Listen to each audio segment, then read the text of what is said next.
Hey guys, it's Rina. Welcome back to my channel. And for anyone who might be new, thank you for tuning in. You guys know that I'm a huge Urban Decay fan, and I think the majority of my collection is comprised of Urban Decay palettes and things like that. So it shouldn't be a surprise that when they put out the Ultimate or the Naked Ultimate Basics, I was gonna buy it. I have all of the main Naked palettes, 1, 2, 3, and Smoky. I don't have any of the Naked Basics, the smaller ones that have like 6 shadows. I don't have any of those. So when I saw this, I thought, you know, I don't have any of the the original Naked Basics. This might be a good investment. So just to preface this whole thing, I don't have very many all matte palettes. I have, you know, palettes that have a couple neutral mattes within them, but for the most part, I have shimmery neutrals with a couple mattes. And there's some in my collection that there's like definitely holes where I didn't have, you know, enough nice mattes. And it was really getting frustrating to have to pull out 3 different palettes to get, you know, a matte highlight and then a matte transition and like a matte black or something like that. So a palette like this is really useful for me, especially since I know I like the Urban Decay formula. I do think that there are other options out there that are probably just as good, maybe better, depending on your preferences, that might be cheaper or maybe a better value. This is $54, so it's on par with the price of the rest of the Naked palettes, but if you already own the 2 Naked Basics or one of them, the little small palettes, I don't think this is necessary. If you own something like the Visart neutral mattes, I think is what they're called, I don't think that's really worth it either. To have both of these. There's a Smashbox palette, I think, or a Stila palette, one of the two that it's very similar to. So for me, I didn't have a palette exactly like this. I didn't have an all matte neutral palette, so it filled a gap in my collection. If you already have something like this might seem extremely redundant, and I know it kind of seems redundant, especially in terms of like the saturation of the market right now. But for me, it was worth it to have because I don't have anything like that. Now that I've rambled enough and kind of given that disclaimer, I'm just going to get into my experience with the actual product. So it comes with a little brush, which I'll get into once I open the palette. But the box basically has all the colors here in typical Urban Decay fashion with like the crushed imagery. The brush looks like this. It's pretty small. It's about this big. And I actually have an Urban Decay Vice brush just kind of hanging out here. It's smaller than these, so a little bit of a mini brush, a little bit different for an Urban Decay palette, kind of a different style. I'm not sure how I feel about it yet, so we'll get into that. I'm trying to find the size. They are 1.2 grams a piece, or 0.04 ounces. I think a full-size Urban Decay shadow is 1.5 grams. I could be wrong. If I'm wrong, I will put an annotation somewhere, but I think they are 1.5 grams a piece for a full size. So these are nearly full-size eyeshadows. Not quite, just slightly under. If anything, a full-size Urban Decay might be 2 grams, in which case these are, you know, just under, you know, a full size, what I'm trying to say. So you get 12. The packaging looks like this on the outside. It's textured in this beautiful rose gold pattern. It kind of looks like a sunburst to me. And it's a square package, which is kind of different from what we're used to. Most of the Naked palettes, including the basics, are long and thin, like a chocolate bar. This is definitely a little bit different because it takes on this square shape. So it's you know, a little something different. It looks very beautiful. It's definitely a nice addition to any vanity. So that's appealing. I can see why someone might really want to buy this just for packaging. The back is a matte rose gold, which I think feels really nice in the hand, and I like that you can't really see the fingerprints too much on this packaging. That's something that I think Urban Decay has been like struggling with recently. They've been putting out these gorgeous palettes, but like they get so dirty so quick. This one is not going to happen like that. It's going to be a lot easier to keep clean. So nice full-size mirror. I'm going to try and tip it so you guys, you know, aren't going to be blinded by the mirror, but it's very nice. It is slightly hinged, so it will kind of stay up where you want it, which is always a bonus for me. The brush looks like this. Let me put the palette down briefly just to show you guys. It looks like this. It has kind of a smudger brush type of thing here, and then a fluffy end over here. It is quite small, so let's see. Let's get this brush right here.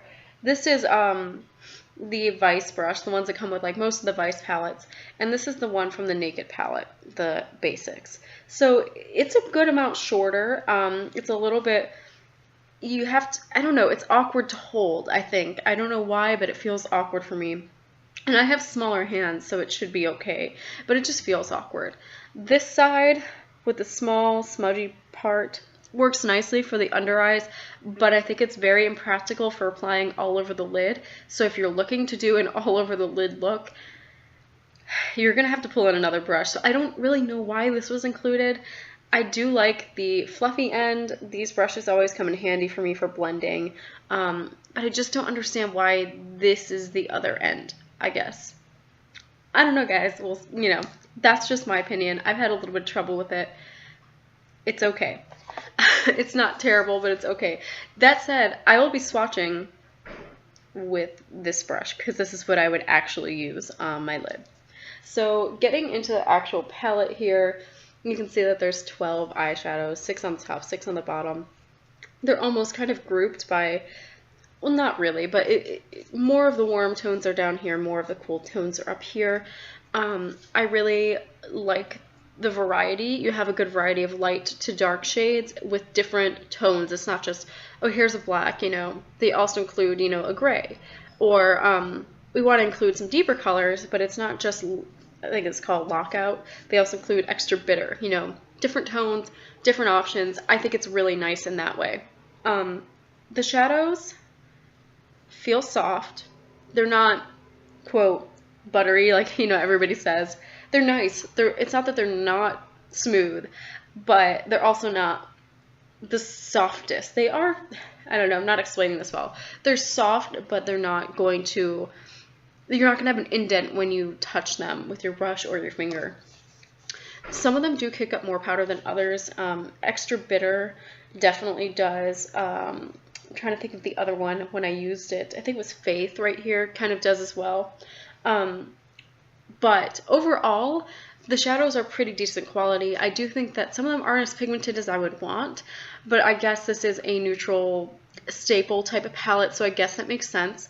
I will say some of them really are super pigmented. Lethal is a very beautiful color, and if you want to use it and just kind of create a nice subtle smoky eye, you really have to touch it very lightly. I'm going to get into the swatches, and if I've used the color, I'll let you know what I thought about it. I've used a good majority of the shades and some that I didn't even expect to ever use, so I'll let you guys know as I get into these. Again, I'll be swatching with this brush on my hand. This hand does have primer on it. It has the Wet n Wild Photo Focus primer. That's just what I would normally use, or something comparable, so let's just get into it. The first one here is Blow, and this one is actually kind of funny because it's more of a satin than an actual true matte. There it is right there. This is probably the best shade to use for the highlight or brow bone area or inner corner. I do wish that it was definitely more matte. I think it would have been nice to have an entirely matte palette. I do apologize for my stuffiness. I'm still getting over kind of a little bit of a bug, so I'm kind of all over the place. Working on it. The next one is Nudie, which I have also used as a transition shade. A lot of these are going to probably be hard to show up on my skin just because I am so fair and a lot of these are kind of lighter. But there it is. I use it to blend out some shades and use it as a transition. It's a little bit light for a transition, but it works. The next one is Commando, and this one has a really nice texture. Of all of them, this is quite nice. It's a little bit similar to Nudie, but a little deeper, and I really like this one for a transition. Alright, next one is Tempted. This is a cool tone brown. It's right there. Really lovely texture. I don't think I've actually used this one yet, but I really do like it. Next is Instinct, and this was one of the first ones I used. This is a kind of rose tone brown matte shade. Looks really nice, I think, as a crease or just to deepen up a look. The next one is a doozy. This is Lethal. This one is the one you don't really need much of to make an impact. It's extremely pigmented. It's a beautiful kind of almost burgundy brown. Moving on to the second row. This one is called Pregame, which reminds me quite a bit of Foxy from the Naked 2, and I think one of the original Naked Basics. It's right here. Again, hard to see. It's a yellow-toned matte. A little too yellow for me to use as a brow bone highlight. I haven't used it yet, honestly, because it kind of puts me at a loss. I don't really know what to use it for, but this one is extra bitter. This one does kick up a little bit of powder, but it is beautiful, and I have used it. I was surprised, because this is the one I didn't think I was ever going to use. It's a very, like, orange-toned brown. Next is Faith. I've used this one quite a few times. It's really nice to kind of blend out certain looks. It goes really nice with extra bitter. So this one is I'm a fan of this one, and it is kind of powdery as well. Next one is Lockout, and I think I've just used this to deepen up some looks. This one's not as powdery as the last two. It's right there, kind of a red toned brown, a little warm toned.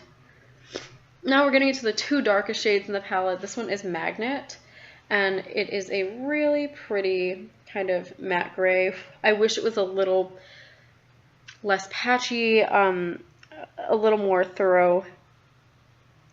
That's not the right word, but like seamless. I wish it just applied better without having to work at it. And the last one is Blackjack. I think the only time I've used this was really to set my waterline, so I haven't really tested it too much, but it's a pretty decent black, and I'm a fan of Urban Decay's blacks. So overall, I'm happy I have this palette, as I have to like blow off all the dust. I'm happy to have this. I think this will come in handy. I keep it with my electric palette, so like my two go-to palettes, I suppose. I keep it in that area just because I know that if I need a matte color, I can really reach for this. It's nice having all these options in one spot instead of having them surrounded in all these other palettes and having to reach for them. Sorry, I'm like showing you guys all my stuff on my bed. Like, that's awkward. Anyway, I hope you guys thought this review was kind of helpful. I like it. Do I think it's a must-have? No. If you are in the market for a neutral palette and you want an all matte palette and you like Urban Decay's mattes, yeah. But if you already have something similar, this is not groundbreaking. It's kind of a little bit boring, honestly. The packaging is great, but this to me was more of a, I don't have this yet. This could be helpful if I'm traveling. I should probably get it type of thing. Not like the Metal Matte palette from Kat Von D where I'm like, wow, this is great. This is really cool. You know, these colors are awesome. It wasn't necessarily like that. It was like, okay, like this will work. So if that tells you anything, if that helps you make decisions, there you go. Anyway, I hope you guys enjoyed the review. I know it wasn't the most exciting thing in the world. Here are the swatches again.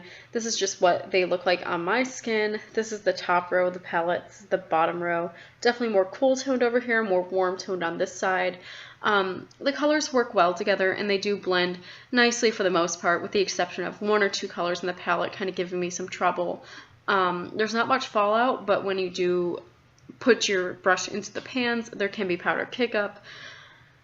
Overall, $54 if you need a matte palette, not bad. I think it works, for what it is, but not mind-blowing. So, anyways, I am probably going to film a couple more videos today because I have a lot of stuff to get out. So I hope you guys enjoyed, and if you see me in the same makeup and outfit, my pretty awesome Alice in Wonderland shirt, that's why. I got the time today, so I'm going to do it. Anyway, I will see you guys soon.